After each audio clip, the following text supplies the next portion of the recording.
Jason, always a pleasure to see you, my friend. Good to be back. Let's do this thing. We're into another Beards Book Club triad. Yeah, we are. And this one is talking a little bit about joy. Yeah. Uh, and listeners, you'll find out a little bit more about that. But let's hone in on joy. Jason, the Olympics are not too far behind us now. Can you point out a moment of joy when you were watching the Olympics? Oh. Yeah, you know what? There's literally not one that you can capture. I'm rewinding through all the Olympics I've always watched. I think actually, okay, it's not about an event. It's about sitting with my boys and having them experience something for the first time. And we did that, with what do they call the one-person bobsled? And A monobob. the monobob. This year is the monobob. They'd never seen it before. We saw the Jamaicans go down in the monobob and nearly tipped. Yeah. And it was just like pure joy and delight in my living room. And we were just in it. And it happens in the Summer Olympics. It happens for me, it's those moments. It'd be easy to pick off the hockey moments or pick off the medals. But for me, it's like the monobob. This year was the monobob. What about you, Garth? For me, there's a commercial out there about there's a father of a skier, and he was interviewed. Maybe not a commercial. They just keep going back to it and how proud he is of his daughter, and he's at a loss for words, And then the interviewer says, "I'm a father too. I get it." Oh. And it's just like, just get chills. Yeah, there's just moments, aren't there? Yeah, and there's an echo of that in some, like I became obsessed with the ski mountaineering. Yeah, it's cool. And like in the semifinals or whatever it was, like the American came last. She didn't qualify. Joy on her face, thanking, like everyone's just like, I can't believe we're here. Like we just competed in an Olympic event. It just levels everybody up, So I loved seeing that. Hey, Garth, before you transition into this episode, allow me. I have to celebrate 2 Rundle students who are actually in the Olympics this year. We had Jeffrey Reed, who skied in the Alpine downhill, did really well out there. And we had a young man named Tom Stevens, who skied in the 10K cross country and ended up, I believe, 9th in the world. Unreal. We were so proud of Jeffrey and Tom. And congratulations, those 2 boys, for being out there and representing Canada at the biggest stage on the planet. So it was a great Olympics. In 2 incredible, like winter sports too, right? Oh my goodness. We were so proud. Unbelievable. I'm a runner, and I got all these like posts on my Instagram. About the Olympics. One of my favorite one was this guy saying he just got back from run, feeling really good about a 5K at a 4-minute split, and then it flashes to this the guy who won the 10K from Denmark, doing a 3:18 split going uphill on cross country skis, and you're like, there's just a different existence out there, man. Yeah, it's great. Well, it reminds me of this podcast. It's just a different existence. I hope our listeners recognize the quality of what's about to come at them. We're going to introduce a new book, Chief Joy Officer, and I can't wait for people to hear about the intro podcast. What do you say, Garth? Should we get started? Yep, take it away. Thanks so much, everybody. Enjoy. Right. Enjoy the show. Lassoing leadership, sharp and true. Beards Book Club got wisdom for you. Turn the pages, let the stories flow, unpacking lessons as we grow. Right, welcome back to Lassoing Leadership. I'm one of your co-hosts, Jason Rogers, and I'm here today, as always, with my friend, my co-conspirator, and fellow podcast host, Garth Nichols. Garth, it's good to see you, man. It's the best part of every week, and I can't wait to get these episodes going. Why don't you tell our listeners what we're up to in the next 20 minutes, so what's coming in the next triad of Beards Book Club Season 3. What do we got for him, Garth? Well, first of all, Jason, you sounded like a 1970s late night radio DJ for a second there. That was a nice, smooth opening. We call that Thursday in headship, Garth. You get to near the end of the week and you're into that mindset. No, but thank you. Welcome to Dr. Johnny Fever. Thanks for the compliment. What about this triad, Garth? Let's get back on track. Who are we listening to this coming week? Yeah, so we're really excited about this. not too long ago, my wife gifted me this book called Chief Joy Officer. And it was a really interesting, compelling title. So I read it and was shocked to find out that it was actually published in 2018. And the Yeah, author is right. Rich Sheridan. And if you look him up on LinkedIn, he does a lot of great stuff on LinkedIn. That's where you can find his work. He is the chief storyteller. That's his title. He's also the CEO and co-founder at Menlo Innovations. In his book, he talks about his, starting the company. He's on a mission to end human suffering in the world as it relates to technology. And he's in charge of the software company, but it's more than about design and the actual product. It's about the entire lived experience of clients and even of the people who work there. And it's just a fantastic story. And so he has documented this journey. And listeners, you will be interested to know that he has thousands of visitors every year across many different sectors that come to Menlo just to see how he runs the organization. And he is the chief storyteller, chief joy officer, dare I say. And Garth, I think I first read this book in about 2020, and I remember reading it almost with skepticism. Like, what an audacious attempt at a leadership book to put out there that joy has got to be front and center. And it actually, I read this book around the time I read the book Delivering Happiness by Tony Hsieh, the guy who started, I believe, Zappos. And both of those books seem to be 1-2, and they were in that space of positive psychology and positive leadership. And I really, really enjoyed them. And so to have this opportunity to meet with Rich and hear a little bit about his on the ground practice and be able to ask him tough questions about, this soft skill or essential skill of joyful leadership. And when it fails, I think that's also an important point. But before we get into, the actual conversation with Rich, let's set it up a little bit. What parts of this book, like specifically, Garth, stood out for you as you flipped through this recently? As you move through the book, you get an understanding of what Rich believes joy to be. And the thing that really stood out for me, like as head of school, it is a timely offering. It's a timely invitation to actually consider, what does success look like in your role? And the framework that he provides, the stories that he tells, allows you to integrate these concepts into your own work, and how you can design cultures that are both highly performing and deeply human. So joy in this sense, I think, becomes a leadership discipline because it integrates with purpose, relationships, and this concept of continuous learning, like having that rookie mindset all the time. And so for me, viewing joy as a leadership discipline is as simple as, this happened a couple weeks back now, but inviting our faculty into just a relook at our mission, vision, and values at Kingsway College School. And I just invited them to do this with joy. That's all I said. I invite you to do this with joy, not from a place of deficit or of lack, but do it from a place of joy. Like, let's really understand. Let's get back in touch with why we do this in the first place. And throughout the book, that is his ongoing message. How do we end human suffering as it relates to technology?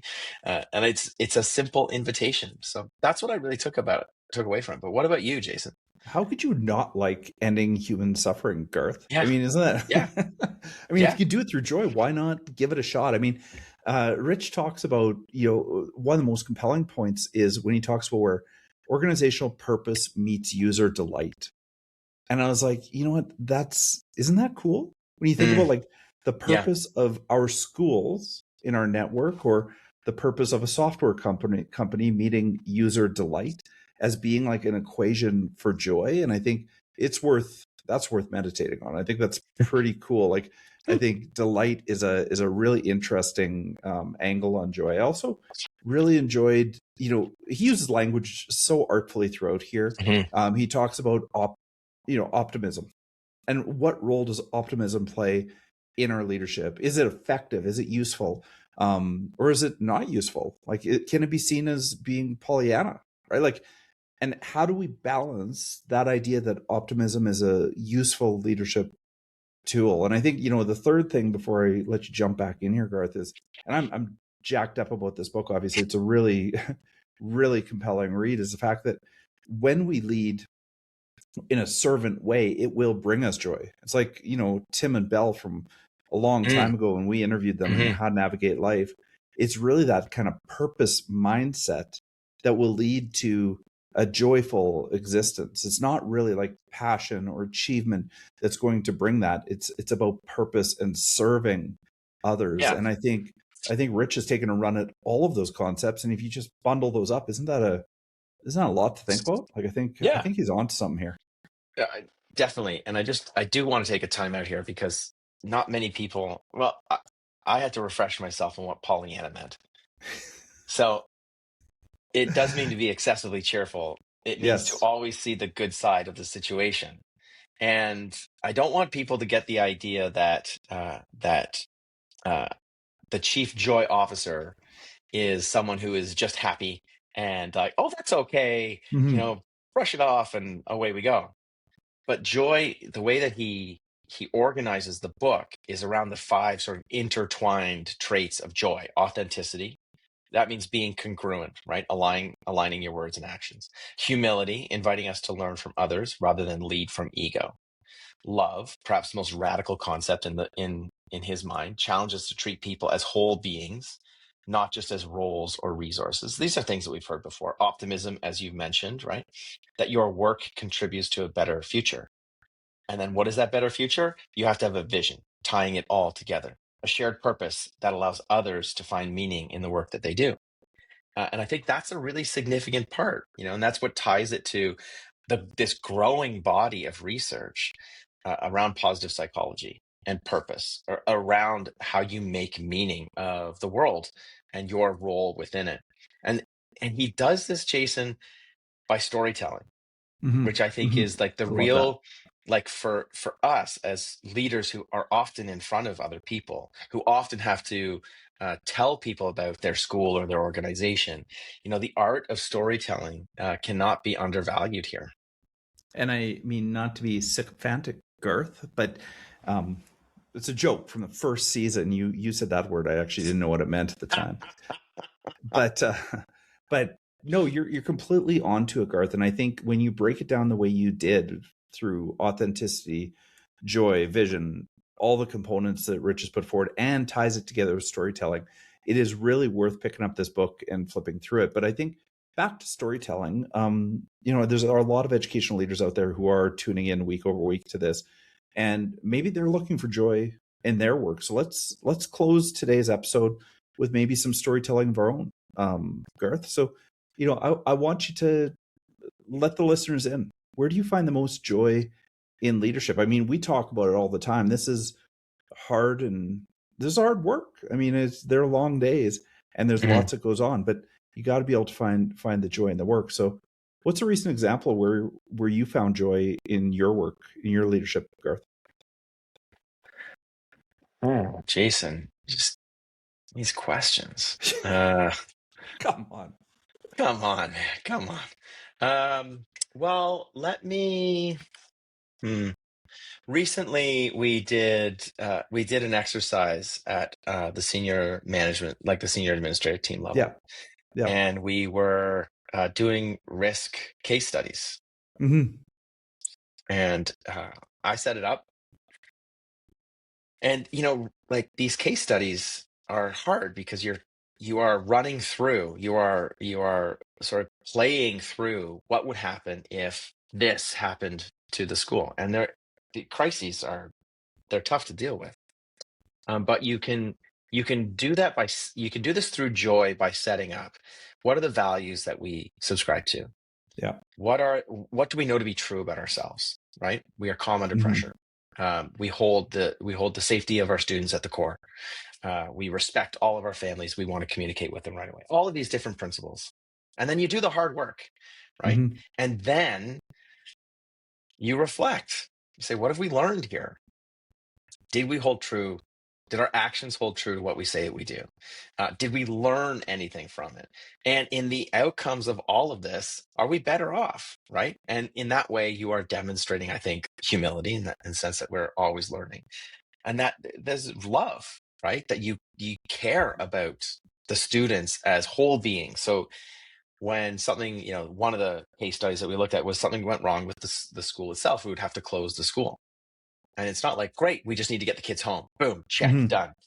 It's like, no, what are our communications plan? Well, we're going to start with compassion. We're going to start with options, because parents come from a whole different, band of experiences and availability to pick their kids up, etc.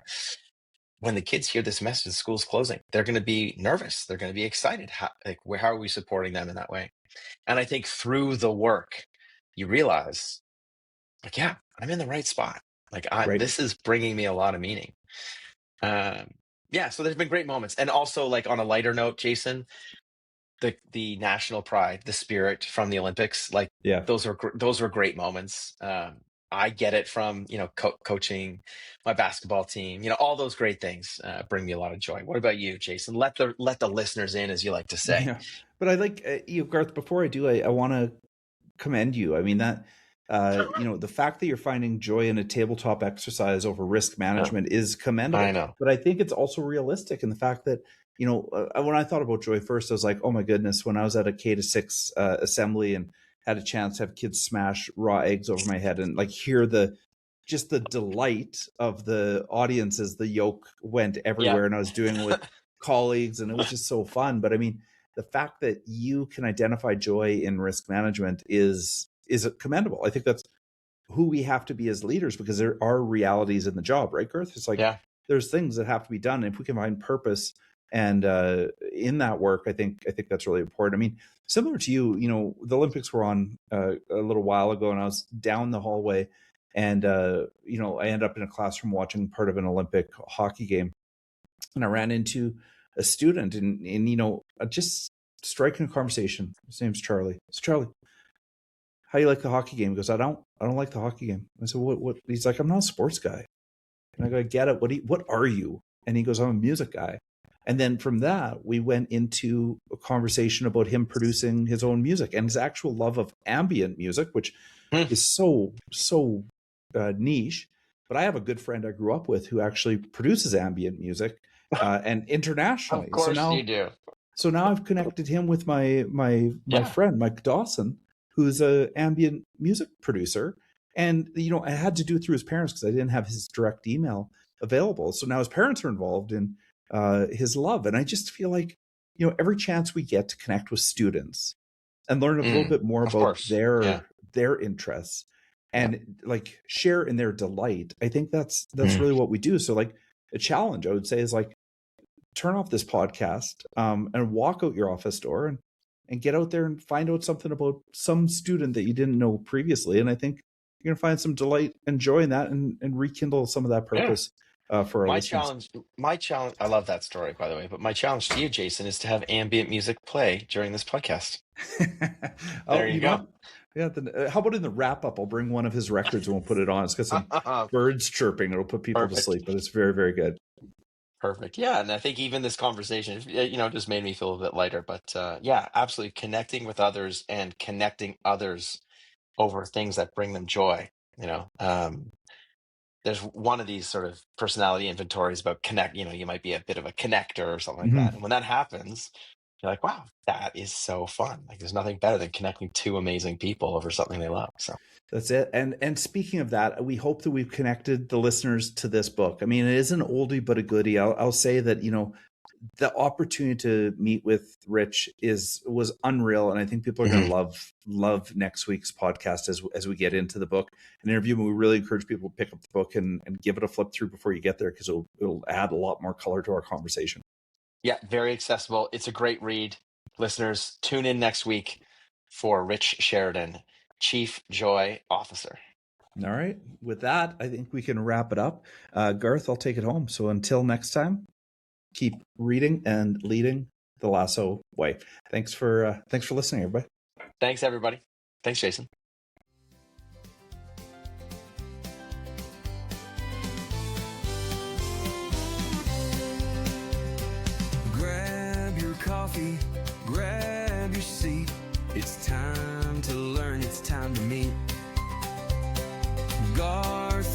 Jason, setting the tone. Leadership lessons to take back home. Lassoing leadership sharp and true. Beard's Book Club got wisdom for you. Turn the pages, let the stories flow. Unpacking lessons as we grow.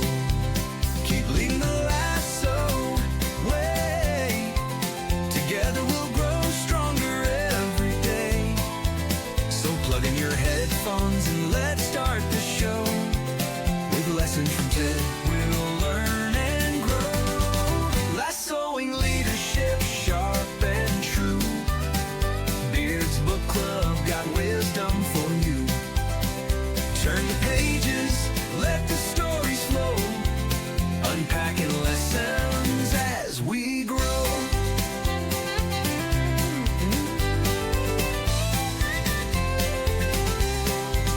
Keep leading the lasso way.